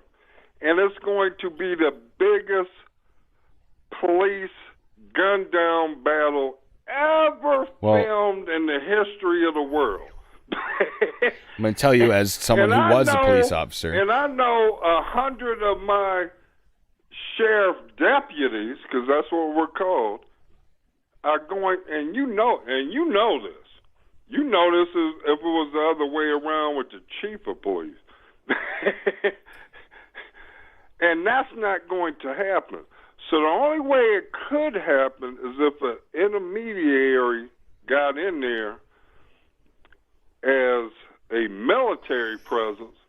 If they rolled some tanks down the street. Yeah, we don't need tanks for a sheriff. Let me tell you, if someone came to arrest my commander, right? If I was on duty, I had my gun, I had my vest, I'm in our police station, someone's police officers, let's say some federal agents, some state police, the local, whoever, came in to arrest my commander on our military installation because they had a warrant, we would let it happen, and we would trust the system to do its thing, right? If he's breaking the law, well, sucks for that. We don't want our guy breaking the law because that makes us look bad, and now we are responsible for whatever we're doing under his orders if they are unlawful. The police, one would hope, and I know that my guys wouldn't do this, they're not going to follow that. Now, does that mean every department is going to be like that? No. Is it likely that they're going to take up arms and start a war? No. I'm not familiar with that ever happening. Does that mean it didn't? I didn't say no. Start a war. Yeah, well, you're saying the army would have to get involved because there's going to be the biggest shootout that was ever filmed. Those are your words. Yeah. No, okay. No. I said that. I didn't say start a war. All right, start a battle, a lethal battle. Right? We're not getting you involved in would have that. to If they have a exhibit- warrant, you would have I'm not to challenging the exhibit government's such authority to issue that warrant. You would have to exhibit such a branch of power. I'm saying you couldn't have the local police go in and arrest the sheriff. You absolutely who's could. Standing on these grounds. You absolutely could. No, you couldn't. I promise you could. As someone who's worked in law enforcement, yes, you could. You serve the warrant and you say, if this doesn't get fulfilled. Someone who just told you 300 sheriffs told their states to suck their dick. I don't believe those are the words they used. I think they said, we're not going to enforce it's not the words they use. But if they're breaking the law, they're going to be arrested individually. There. But I'm saying they basically did what that cop did on the video where we had our exchange at. They said that without making a home video of it. They basically said they are not going to enforce these governor's rules. Okay, and that comes down to officers' discretion. Every major paper posted that on the front page. Every major paper. Every major paper. New York Times posted this? Every major paper, the states of their personal sheriffs. I've seen the one in the state where I live, and I've seen one in the state where my home state. Okay. That's every major paper. I imagine, I can't speak for other states. You know, my home state, I have that information come through my web feed.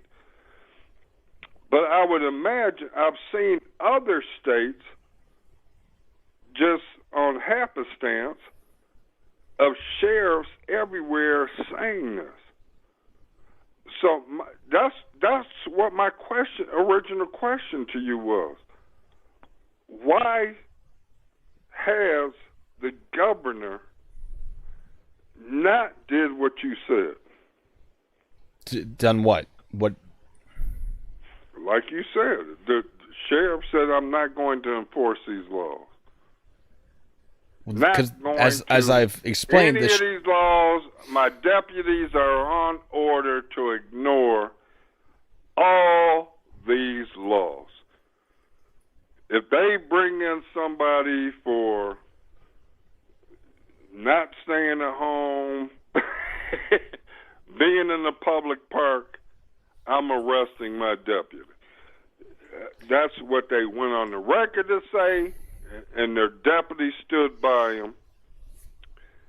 And I said, governors got by this by going, okay, well, in cities, we'll just use our local police.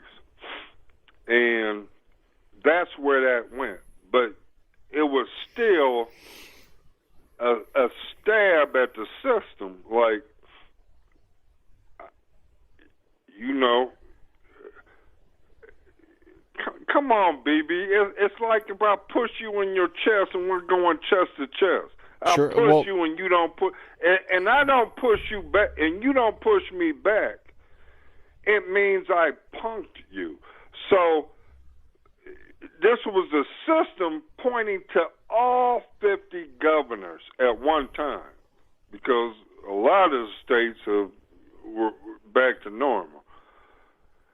At one time, all 50 of the states were like, oh okay, well, they called their chief of police. They were like, the sheriffs told us to fuck ourselves. This shit is draconian law to fuck ourselves. And they didn't go to the system, the legal system, the courts, to go, well, I'm going to go put them sheriffs in bracelets, to prove that if we call for a draconian, non-constitutional law, we could do that. And that's why I said ain't no case law coming out of this in the end run, BB, because they can't. They cannot force the system. That's why these sheriffs are saying what they're saying. And you and Merv won't address that. You and Merv won't address that. There are so many sheriffs saying this is unconstitutional. Oh, I've already addressed it twice in this conversation alone, is that the sheriffs are allowed to decline to enforce those orders based on their officer discretion. Now, it's an elected position. Do you think that the people are going to enjoy the sheriffs like, hey, I'm not going to stop you guys from breaking the law? Yeah, and then they get reelected. It's not, but that's not their defense, BB. That's well, of course, they're not going to come out and say it. That's where we go back to where you said at Area 51 they just stopped doing top secret stuff there. What top secret stuff? That's your words. I haven't said top. Have I said top secret stuff? Doing top secret stuff there. It's still $1 billion military base a year. I don't know what they're doing. I don't care what they're doing. My argument with you was that they let people come onto their property to look through the fence, because the secret stuff that they're doing is 150 miles beyond that fence. And they don't care that people are coming there with Area 51 Martian shirts on and taking pictures at the front gate. It's a national attraction right now.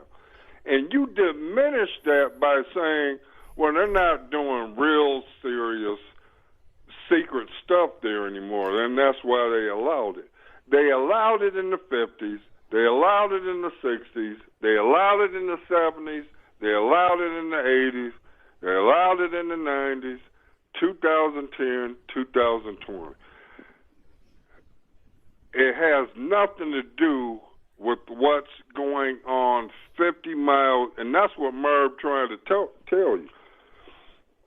They're never going to have something that you can't film from a city sidewalk right at the gate of the military base. Mm-hmm. So that law that you speak of is common sense that just doesn't make sense, and you just keep trying to defend it no matter what. Well, I mean, I'd be happy to defend it in, I think, a different live stream. I do believe we're getting off topic. And in the interest of time, I think we might want to split this one into a second part. Do you want to continue this tomorrow by any chance? And that way we can get stuff set up so that you can share your screen, that sort of thing. I would love it, because I can't see your live stream right now. No, I get it. I think that might be our best bet in the interest of time, because I think the chat's getting a little antsy. So we might want to continue this tomorrow around the same time. Bet, good buddy. All right, I'll talk to you then. All right, man. All right. Bye. Bye. That was amazing. I have to do this more often. Yeah. I don't know if you guys saw me pulling up articles. Of course, I can't read all of them, but they certainly don't seem to indicate what he's saying is true. Oh man, that was a thing. That was a lot of fun, actually. I think if this is what this channel just becomes, I might enjoy that. That's not the direction I'm trying to go, but what were we supposed to learn? He wanted to come on and discuss this on a live stream, and I thought it'd be fun, and I was right. I don't know if you enjoyed it, but I know I did. It was nothing but me flexing. Well, it doesn't take much muscle to lift a 5-pound weight. Is all I will say to that. But bless his heart. That was a good time. Well, I look forward to seeing what he has to say, because maybe he has some incredible information that I just haven't seen yet. And I am open to that idea. But what he's saying so far does not fill me with confidence in what he's saying. Now, he wouldn't let me address this, but Rashid Buttar is one of the guys that he's referencing. Get out of here. It's one of the guys that he's referencing as a doctor. Now, Rashid Ali Buttar is an American osteopathic physician. That means he's not an MD. He's a DO? Is that right? So his degree isn't MD. Osteopathic medical schools have been criticized as weaker in research than MD schools. Oh, yeah, DO. Yeah. Now, that doesn't mean that's true. It's just that they have received that criticism. Are they weaker? I couldn't tell you. I don't have a medical degree. But this guy is known for his controversial use. Oh, wait, hold on. Let me go back. Conspiracy theorist, that's one of the things he is, an anti-vaccine proponent from Charlotte, North Carolina. He is known for his controversial use of chelation therapy for numerous conditions, including autism and cancer. He has twice been reprimanded by the North Carolina Board of Medical Examiners for unethical treatment of patients, and cited by the U.S. Food and Drug Administration, FDA, for illegal marketing of unapproved and adulterated drugs. Now, fun fact, let me see. He says he worked as a surgeon with the U.S. Army for several years, but did not complete his surgical residency. Do I know if that's true? I have no idea. He claims to be board certified by several entities, all of which are listed as questionable organizations by Quackwatch. Quackwatch is a website that sort of covers what medical organizations are questionable. Context clues, including the American Academy of Preventive Medicine, American Academy of Integrative Medicine, and American College for Advancement in Medicine. He did try to get a medical license in Hawaii, and they denied him based on past things he had done that were questionable. He treated 4 patients that had cancer with very controversial treatments. 3 of them died. He was not authorized to treat them that way, I believe, which is what he was reprimanded by the North Carolina Board of Medical Examiners. So, this guy is not what I would consider a good source, based on all of that. And I've done my own research elsewhere. This is just Wikipedia. It's just a lot of information that's all condensed and it has its stuff. And I've looked into other places. It just does not look good. This is not someone that I would trust to explain to me how all of this works.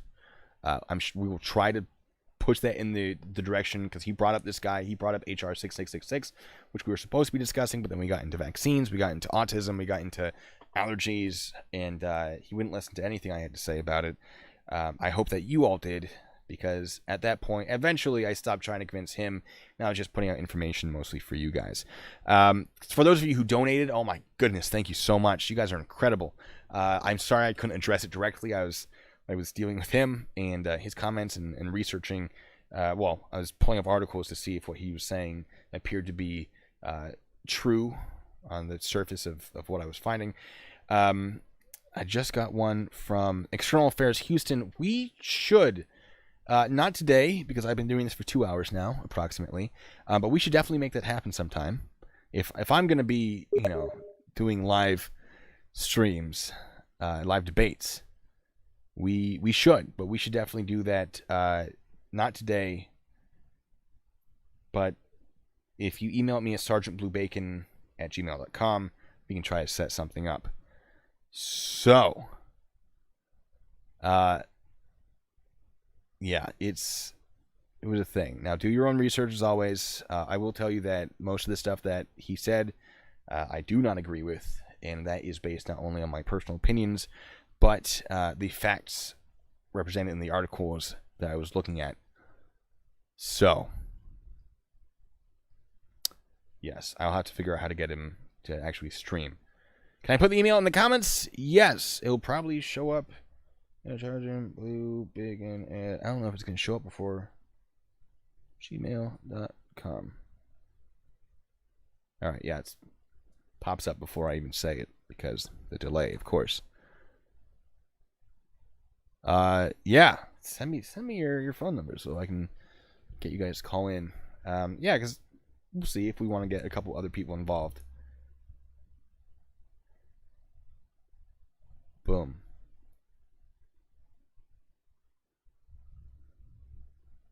What does Bill Gates have to do with this, Donna? I'd love to know.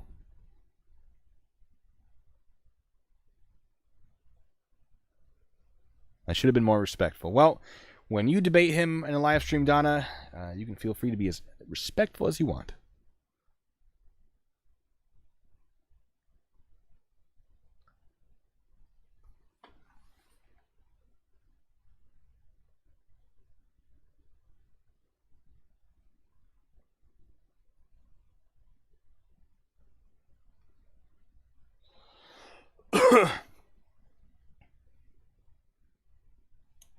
Debate and auditor. I mean, I did one with, I've discussed things with Nasty Nathaniel, with, I know Eric, what's his name? He's in a lot of trouble recently. I don't know, there are a few that I've had discussions with. I haven't had like a real debate, but that'll be fun.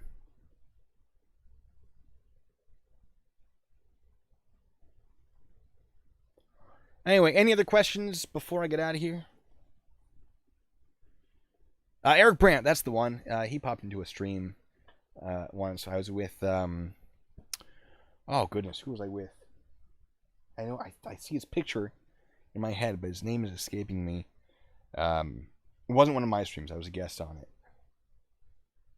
I'll remember it once the stream is over, and I'll feel really bad about it. Unfortunately. Well, I mean, Bill Gates is funding the people who know how to make vaccines. Bill Gates isn't putting on a lab coat and mixing chemicals together and going, I hope this works. He's saying, I have a lot of money. Let's give it to the people who are experts in this field so they can develop a vaccine. He is not the one developing the vaccine. I hope that makes sense. He's not the one harvesting the babies and throwing most of it away. When he said that, oh my God, that is not true. Is the Earth flat? No. Hey, don't you be mean about Basic. I love Basic. I learned to program in Visual Basic, and it was amazing. It was okay. It wasn't great.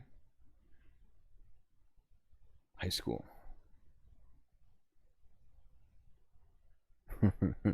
StreamYard. I have to look into StreamYard. I have to figure that out. But anyway, I'm gonna go. I think. Yeah, see, Basic was such a great language. Was that the debug.print one? I don't remember. It's been a while. It's been, I haven't done Basic in a while. Haven't programmed in a while. But unless anyone's got anything else, let me put that away.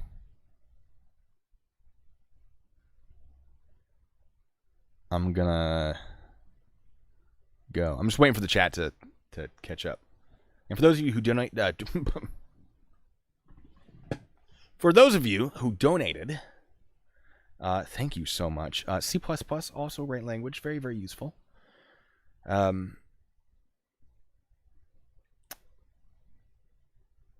The Earth is a triangle, if you must know.